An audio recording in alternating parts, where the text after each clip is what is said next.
Hello, ladies and gentlemen. My name is Mungula.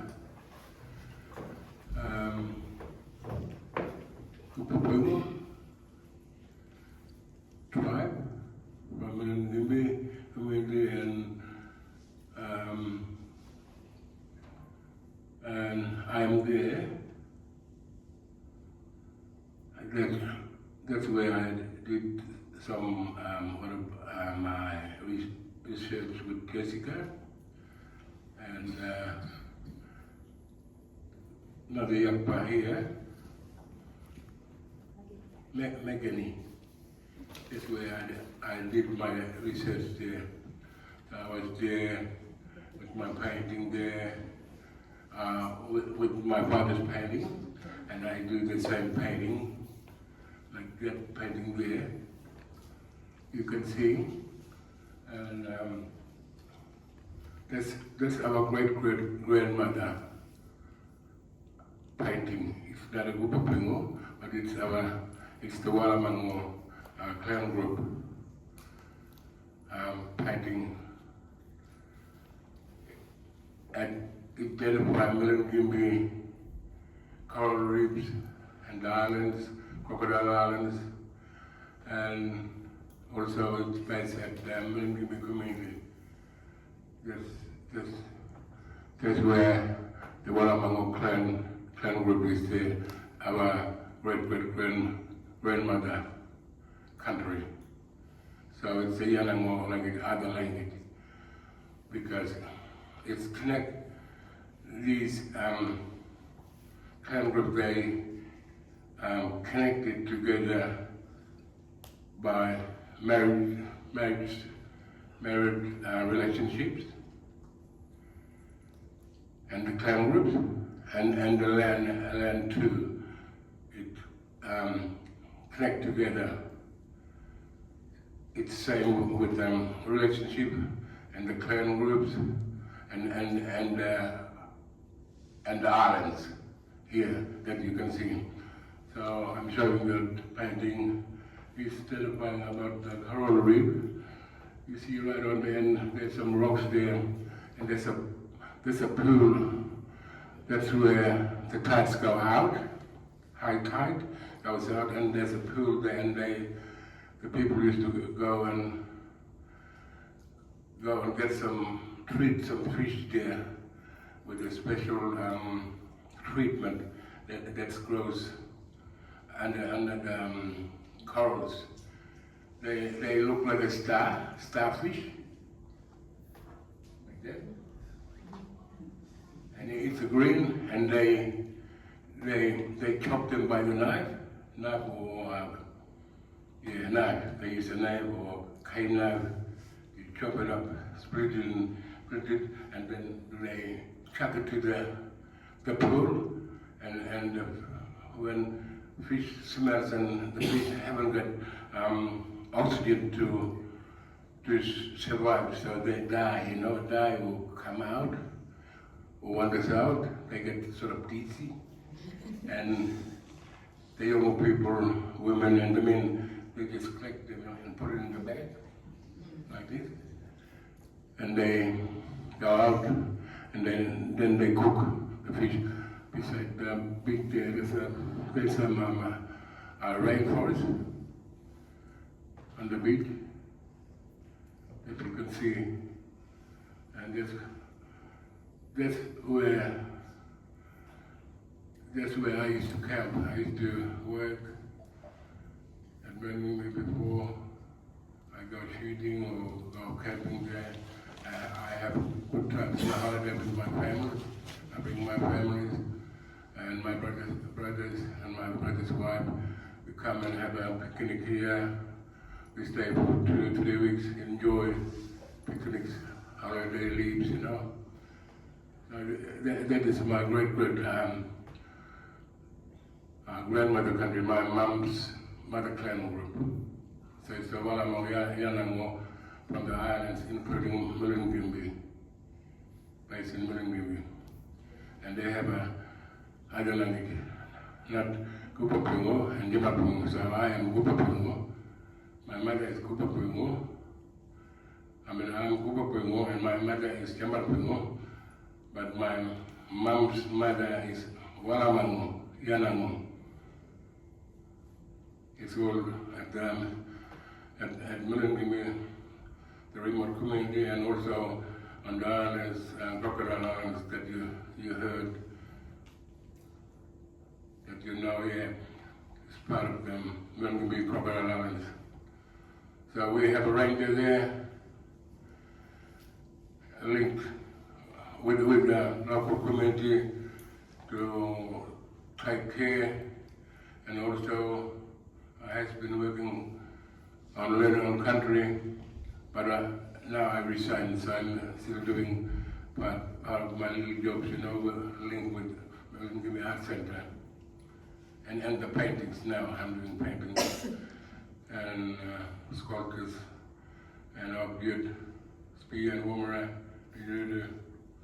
so yeah, I'm artwork too at Milingimbi with Healy and the manager at Milingimbi. Yeah. Thank you.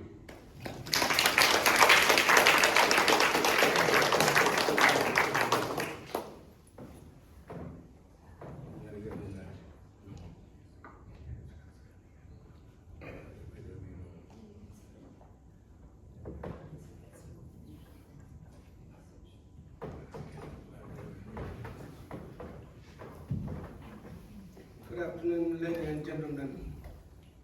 Just want to introduce myself. I'm Jason Dhawulunbulun. I'm Jabarpengo. And my mother clan is Kupapengo. I'm the Jugaya for Kupapengo, caretaker. And on the painting from my dad, eldest brother, the two paintings I'm holding. The one is the yam. The two ladies just came, hunt for the yam, and how they found the yam. The two ladies' name is, one is Gaujumo and one is Dalokwe. And the painting representing my land, my tribe, and my people.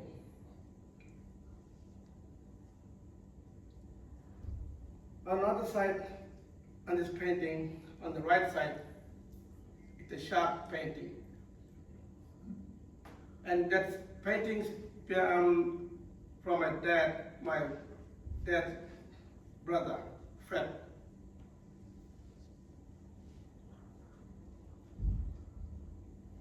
And the other side painting from my painting that I copyright from my dad. I'm representing for myself, like I said, and that painting, what I did, is not from coming from the human or someone else. It's coming from the Marcia, his spirit. He thought he was a fish.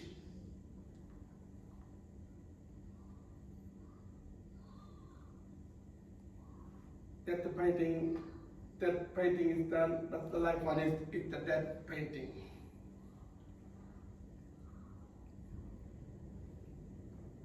And I'm the new role model for my clan, Jambarpengo, and I'm singing for Jambarpengo. I'm handling my culture for myself and for my people. And I look after for Kupapengo. I'm the caretaker for Mungula, Dr. John, like what Jessica said. I'm the caretaker. I'm the new role model caretaker for Kupapengo and for myself. Thank you.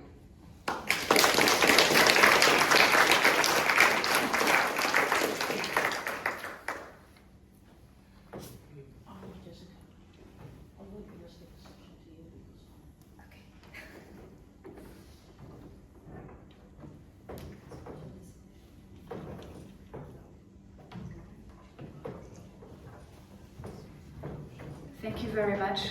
It was a wonderful talk to explain the richness of these paintings and of these old paintings. And I was talking about data that was written down by the collectors. As you can imagine, there's just a few words, but when you actually speak to the people, there's stories and stories and stories that can unfold with these old paintings, and that's the sort of stories that we can add by working on these old collections and facilitating their return to the community.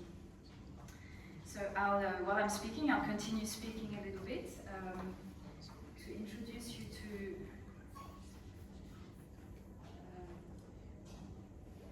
so the work that Marcia has mentioned, the collaboration that we have with the University of Melbourne. So it's working on a collection of paintings that was made by Karel Kupka, who was a French anthropologist and artist of Czech origin, who traveled to Australia a number of times during the 50s and 60s, and who made very significant art historical collections in Northern Australia in a number of different communities, and Milingimbi was his main base in the region, and that's where he made the strongest connections with the people.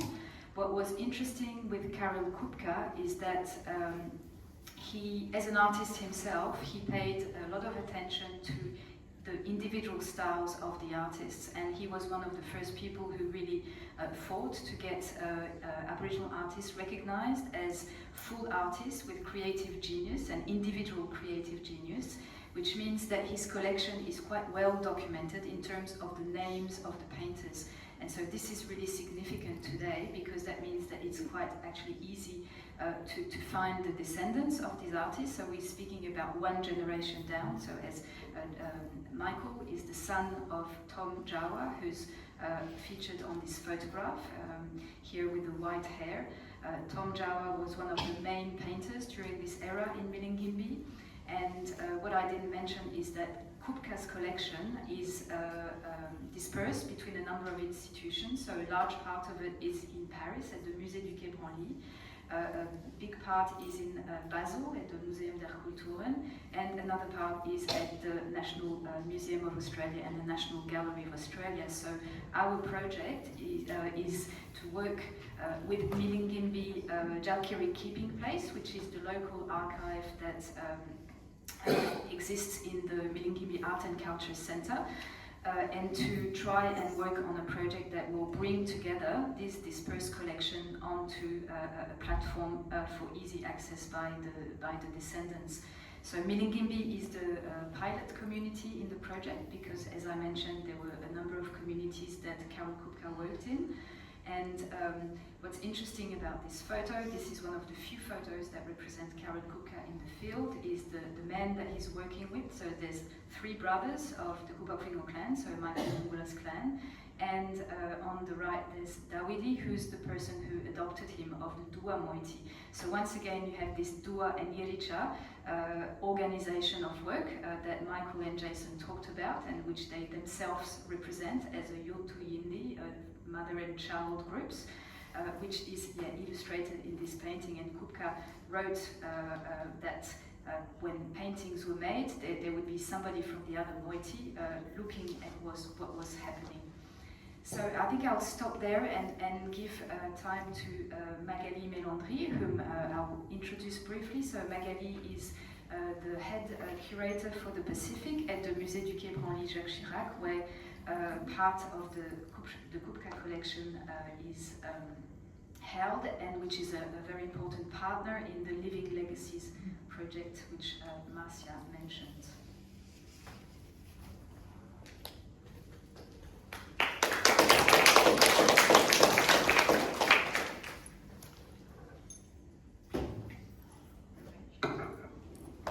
Good afternoon, everyone. Thank you very much for having me today. So for the Overseas Museum partner I am representing, the aim of this collaboration through the Living Legacies project is to gain a better understanding of and comply with international standards for the management of Indigenous data and knowledge in archives, exhibitions and digital platforms, and in terms of collaboration with the communities from which the collection originates. So the Kupka collection has a long history of exhibition, research, and publication since its first presentation, like you can see here in Paris, in 1964 at the Museum of African and Oceanic Arts, designed by Kupka himself at that time, with most of the entire collection that he collected in 1963 in different locations, as Jessica has mentioned before. So this long history is also the history of recognition of Aboriginal art within the European art world.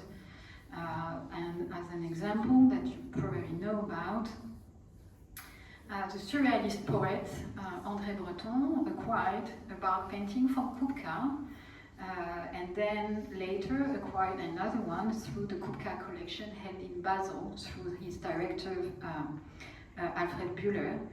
So you can see on this slide, this last painting he got from Basel, painting from Nambat Bara, which was displayed in the studio of André Breton, Rue Fontaine in Paris, and then moved to the Centre Pompidou more recently, and has been on exhibit until this year, where Centre Pompidou is now closing for 5 years, but then it will be again on view.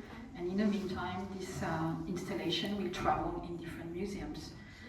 So the painting from Nambat Bara will be displayed in other places. So Kupka pioneer, yes, work have also been subject to writings, and some of which have yet to be made available in English, which is part also of our project, really, especially the book he published on the base of his thesis, which is only in French for the moment, so we'll work on that. But let's go back to the collaborative approach, as it has intensified over the past 10 years. At the Quai Museum, led by the curatorial team dedicated to the care of collection originating from Africa, the Americas, Asia, and Oceania. Just a quick reminder that the important case studies for this collaborative approach were the speech given by French President in November 2017 at the University of Ouagadougou, plus the 2018 release of the Felwine Sarr and Bénédicte Savoy report on the restitution of African cultural heritage. The latter advocated, this report really advocated for an urgent need to develop a new relational ethics, raising the question of the circulation and restitution of African cultural property acquired during the colonial period.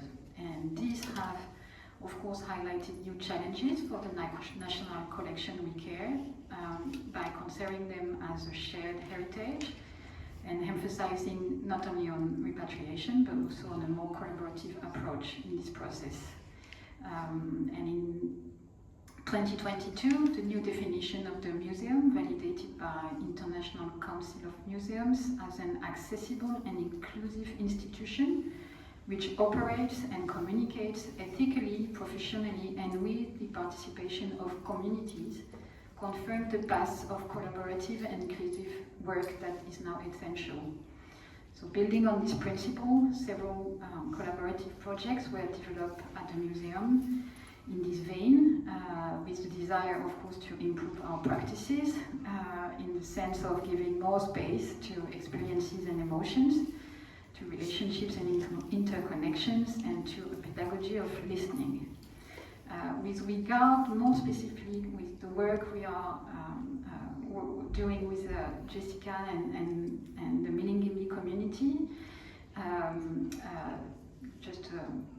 to access to data associated with artwork. So the MQB, the Quai Museum, sought to be a pioneer in dissemination, offering public online access to the entire collection catalogue since its opening in 2006.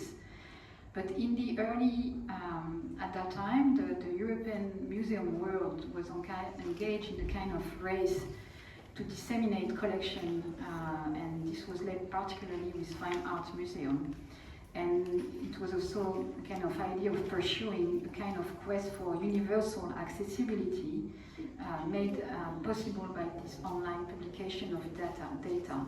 But for the Quai Branly Museum, this approach very quickly necessitated regulation, which resulted in the establishment of a specific committee on the online publication of data. This committee, composed of curators and data managers, is able to examine sensitive heritage, primarily ancestral remains, or sacred and secret objects by following the guidelines of communities or international cultural institutions when these are accessible. And this requires, of course, today regular updates, which is not sometimes difficult also to carry out. As part of the Living Legacies project, the initial stage of work in Milingimbi identifying works with specific restricted contents in terms of the patterns, the motifs depicted, but also the local terms recorded by Kristen himself. And so since last year, following interviews with Michael Mungula and Jason Dhawulunbulun and other descendants of artists with whom Kristen used to work, like 16 paintings have been considered restricted access. And for the paintings by Darwin, the descendants are now reluctant to keep the images of these paintings available online, but agree that these paintings should be physically exhibited in museums. So of course, in this specific case about Dawidi's painting, the involvement from the outset of the project of Jacques keeping place is crucial and is fundamental so that they can really themselves ensure communication between artist descendants and the museum, whose collection include artists from this artworks from these artists. The Jacques database, as they have a really new and very efficient one, which will retain all the data that we are collecting at the moment, will be able to provide local access to authorized right holders, while the future Kristen digital platform we're working on will only be able to publish public data, just to respect this restricted and public content that has been validated by the various clans and artists consulted throughout time in the future. It is also at this local and community level that this data, once reappropriated, can be used in the future in educational programs and transmission of knowledge and customary practices to younger generation. This is one of the aims also of this project. And as Jason mentioned, he recently developed his own artistic practice by reconnecting with the works from his grandfather, Mungula. One of the significant impacts of the Living Legacies project is also to stimulate contemporary creation, especially for younger artists and generations. So all these perspectives enable local community and artists and knowledge holders to look to the past in order to better shape the future through this collection and the data associated. Thank you.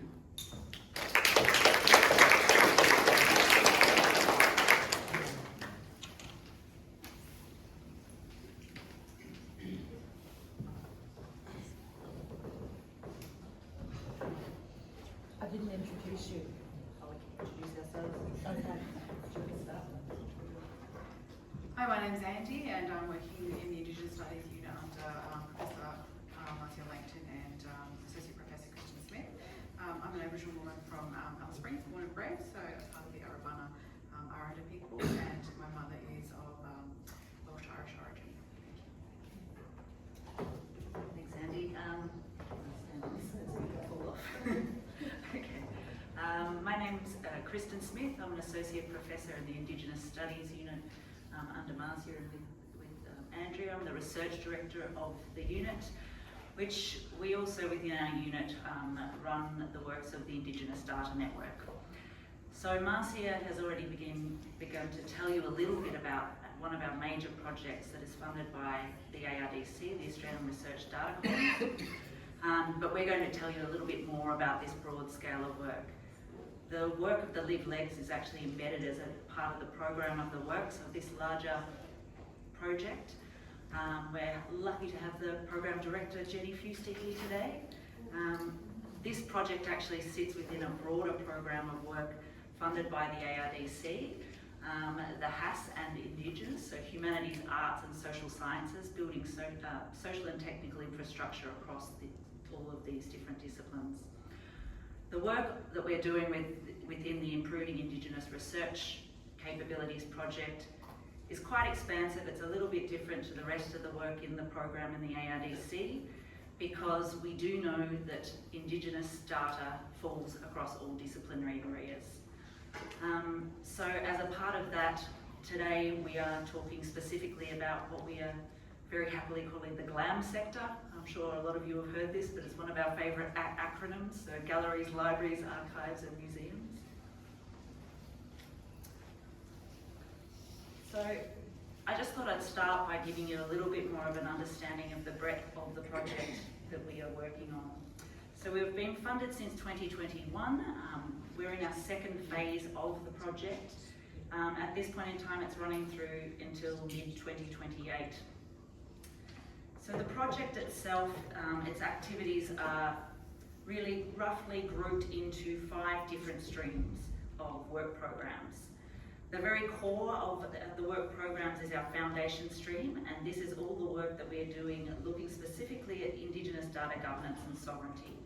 So we have a variety of activities that we are undertaking with our partners, which Marcia's told you about some of our partners earlier. Working in communities, working on technical infrastructure, building a whole variety of different practical means to embed Indigenous data governance within the digital infrastructure that we are building. So the other streams that we have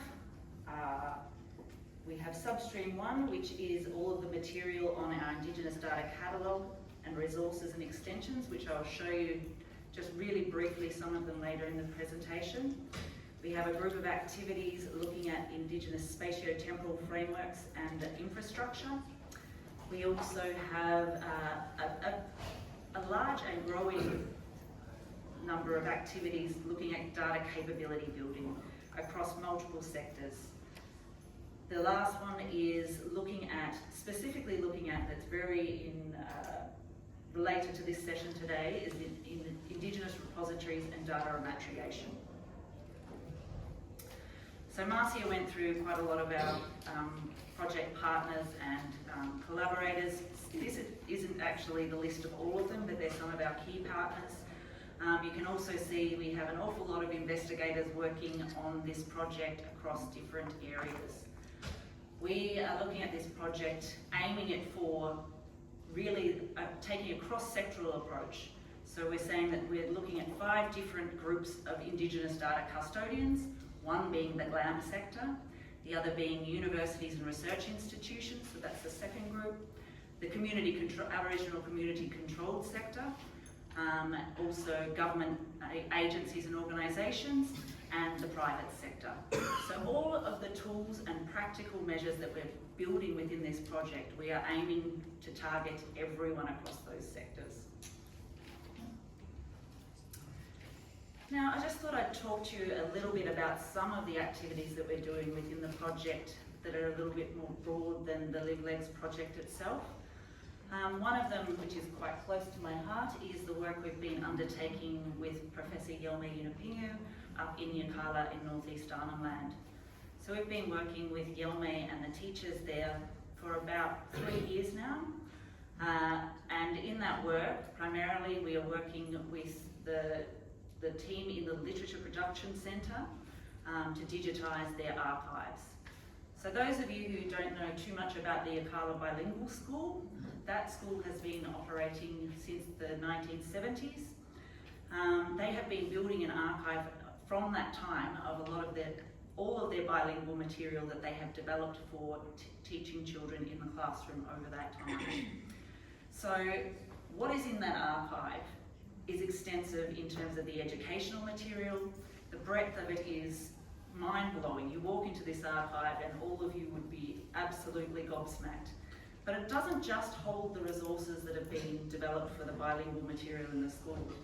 There is a variety of other material in there, including very old cartographic maps. There are thousands and thousands of photos, there are slides, there's audio-visual material in every format that you could imagine. But one of the biggest problems of this particular archive, and we know that there are archives all over Australia that require this sort of digitisation as well, but this one is in grave danger of being lost altogether. The archive room itself that it's held in continually floods, it's full of black mould, and all of the material in there is rapidly deteriorating. So we've been taking teams of 8 to 10 volunteers, interns and postgraduate students predominantly up in 2-week blocks to try and digitise this material as fast as we possibly can. The main goal of this is to, yes, rescue the material, but also thinking about the ways that the school and the community want to use the knowledge held in that archive for future use. Within the school context, they do want access to this digital material to look at the old resources to then regenerate it and use it in current day practices in the school. For the rest of the material in there, anything from old research, there is photos in there from back in the 1930s, there is old video material of activities at the school but in the broader community. It is an absolute treasure trove. So we also have been working with them around issues of IP and so intellectual property and Indigenous cultural and intellectual property rights. Technically, all of the material in the school is owned by the Northern Territory Department of Education, which everybody sees as an issue. We've been working with the former Northern Territory Department of Education to start moving the process of handing that IP back, ICIP and IP back to the school itself. But as you can imagine, it's quite a slow process. But I just wanted to show you, and those of you, I apologise, who are at the workshop on Wednesday will be seeing this again, but I just wanted to show you a very short video to give you some context of the school up there. And I'm hoping that the sound will work for us.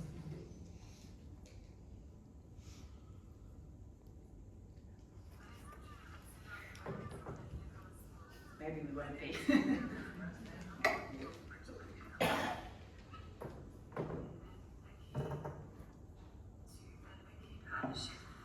Development is also realising how rich and important the resources that this school has developed over many years has been and is, and how we look at preserving and creating greater access for those materials, but in a way that we all are comfortable with and have control over.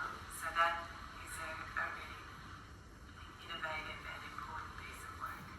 Yeah, and so, precious stuff in there, and stories and published books and pamphlets and from old people long gone, and people who've worked here in this school. And it's I reckon it's a chest full of treasures, and they need to be saved and archived and catalogued. Yeah, And so it's here all the time for our next generation. that's right. Celebrate it. And celebrate it.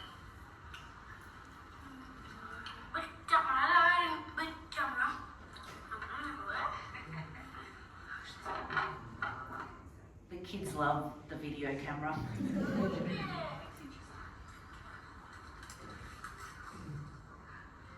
doing there?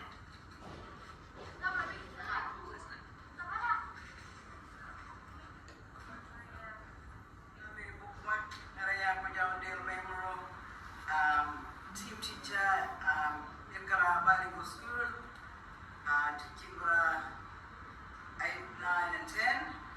Now I don't know LPC book.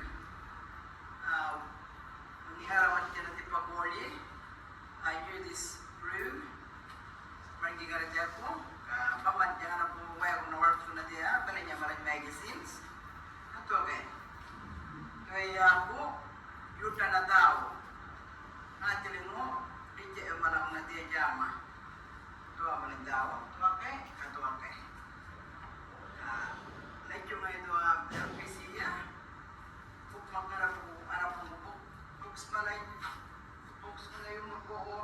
Next malay fukmak yung mata. Fukmak. Napa puro malay, hindi ngay birki Langton ya. Hindi ngay tao ya. May mak ngay doa students who know malamay kibing mo Melbourne mo. Kawar tundi arap mo ya. May mak mo madoa LPC. Thank you. Dear Mapura, LPC mo, Literature Production Center mo dal school mo, Ilkala. Archiving now we are cataloging Mapura with Melbourne University. Important work. You are very, very important that we do this. Yellow level, saving money later, important stuff. Now, picture, only, now, malaka, matta. Money malaka, papuru later. Nana, papuru, ilkala. Yellow level, una pura, corona magi. Jammer kule umar wala mangitil wala yo wala awana wala magi.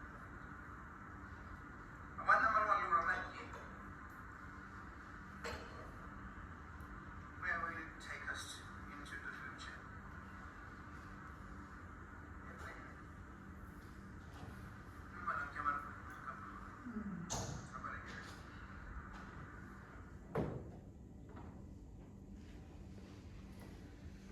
So as you can see from that short video, and I apologise about the sound there, the school are highly engaged in this project.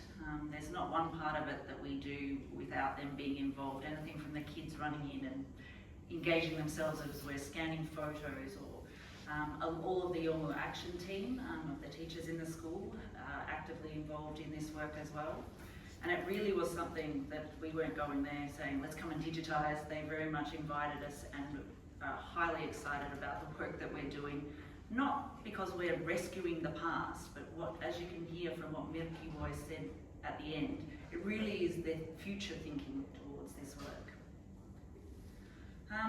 Another piece of work that, a case study within the project that I thought I'd highlight briefly, is some of the work we're developing with a Yolngu-Macassan relationship.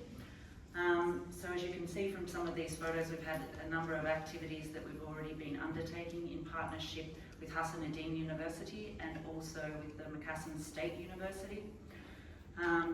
We have already travelled to Macassa with some Yolngu elders pictured here to start making these collaborations. Our broader aim for this is really to start thinking through how we collaborate internationally when Indigenous data is held across borders, and how we bring that together in a way that uses Indigenous data governance principles, but also ethical principles to share this data in a way that enriches all. So, as I said, we've already had a trip that we've been over to Macassa. We've also had I think it was in September or October last year, we brought a group of Macassans over to first in Darwin, so we did a few tours. We were out at Magnet, had a look at some of the archives out the back. It was extraordinarily interesting getting out some of the material, and the people over from Macassa were making comments such as looking at the descriptions and saying, no, that's not what it actually is. It is another object altogether used for this material. And so correcting the metadata that was held at the museum. Similarly, when we were over in Macassa, we went to a number of museums over there.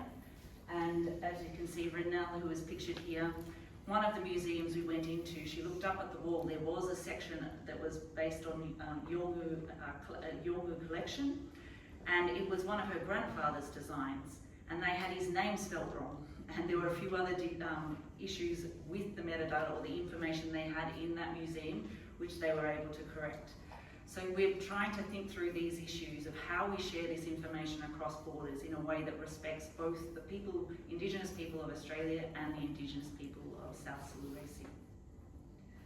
We're also building a program of capability building with a range of different international Indigenous people, which I'll pass over to Andrea. So as you can hear from the presentation that Associate Professor Smith has already given, capability building is incredibly multi-layered, and I'm coming into this project from my perspective as an educator. So I've been a primary school teacher, I've taught all across universities, and I develop curriculum, and I love to get my teeth right down into the capabilities and the graduate attributes. But I think the most important thing to understand here is that capability building belongs across all levels of everywhere. It's one of those things where when we talk about the future, we need to make sure that we're well equipped and resourced for that future. And we need to do that by learning how the new tools that we're all coming out with work. So when we're building something around Indigenous Data Network, we're building the tools that Kristen will talk to you soon about. We need to make sure that people can use them effectively and understand the purpose, and to make sure that what they're doing is culturally safe and fits within the parameters of what people want to get out of them. One of the things that we've been developing in the background is ensuring that the people here for our master's students in our next generation is actually understanding what Indigenous data governance is and how it fits, and how the frameworks and the curriculum and the capabilities are already embedded and guiding us around that. I'll let you move, just watching time.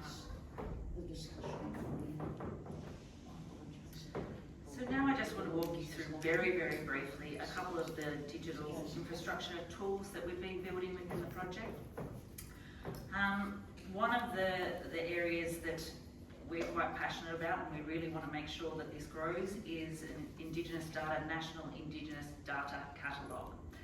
So I've actually put up little QR codes if anyone's interested in having a look at the digital infrastructure that we've built online. Essentially everything that we're doing is open access. We want everyone to be able to have access to what we are building. We want everyone to use this. It is work in progress, all of this. So we're really keen to get feedback how the infrastructure that we're building will work for your sector or work for your organisation. So we really encourage you to log on to the website. It's actually about to shift to another domain apparently, but we will have information on this. We won't take this down. There will be information of how to get to the new domain, because our technical team are constantly updating this based on the work that we're doing in other case studies around Australia and internationally. Starting route to Commonwealth Bank.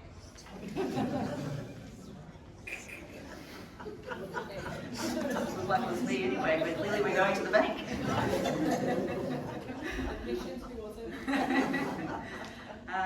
So the catalogue itself, what we know and what all of us know, particularly if you're working within communities, no one knows what data has been collected.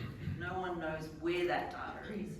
It's extremely hard to find it. It's extremely hard to know what has happened, whether we're talking about data that was collected last year or whether we're talking about data that was developed and collected 50 years ago. At the moment, we are putting together this catalogue with the view of it actually needs to be landed in an institution that is ongoing. We are working with IATSIS. We're hoping IATSIS might be one of the places where this catalogue eventually lands, but we know it needs to be built. So we do have a team of very skilled technical data architects and analysts, etc., that we're working with, who very much draw on the information of the rest of the project to build the infrastructure. So that is one element. I thought it was quite important to show you this particular tool. So we have developed a metadata tool. It does comply with all the international standards, but we are developing a range of additional elements that really do cater to Indigenous data. We'd love you to have a go of this and let us know if it works for your sector. If it doesn't, what do we need to do? relatively generic, but it is adaptable. It can be used in most systems, so if you already have a catalogue, you'll still be able to use this metadata tool. One of the things that we're hoping is going to be very useful for people is, as you can see over the side, or up to the side here, these round circles here, we have developed metrics which we completely understand are not entirely useful as a numeric score. We're not saying, you know, we can compare this institution with this institution because they have a better fair or care score. We're really wanting people to use that as a tool to show them how they can improve on their Indigenous data governance metric of practices and principles.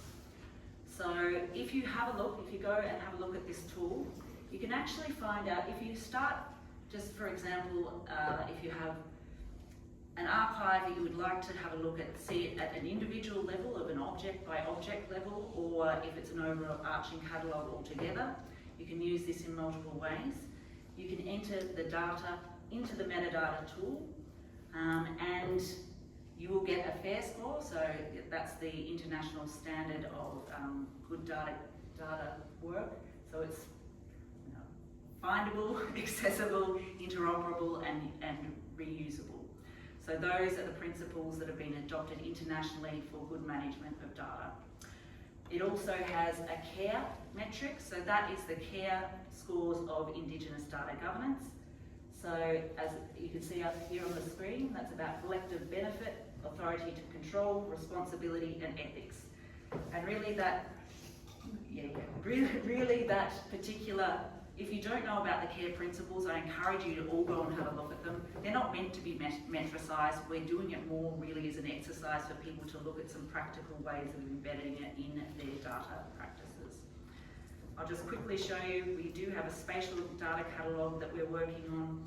I think it's actually down at the moment because the tech guys are doing a whole lot of stuff with the fuzzy mapping, which I don't have time to talk about today, but I encourage you maybe in a few weeks to have a look at this one when it's back up online. There's also a series of vocabularies we're developing, and finally, I just wanted to talk about another capability building resource that we are developing as well. It's a research data management capability maturity model self-assessment. Nick, who was speaking about this on in our workshop on Wednesday, said we really need a better name. We need a better name. If you've got an idea, please let us know. But it's really to look at how your organisation or your institution, how well you are doing with your Indigenous data governance in the management of your Indigenous data. So I'm going to leave it there because we're out of time, and I think we're up to question time.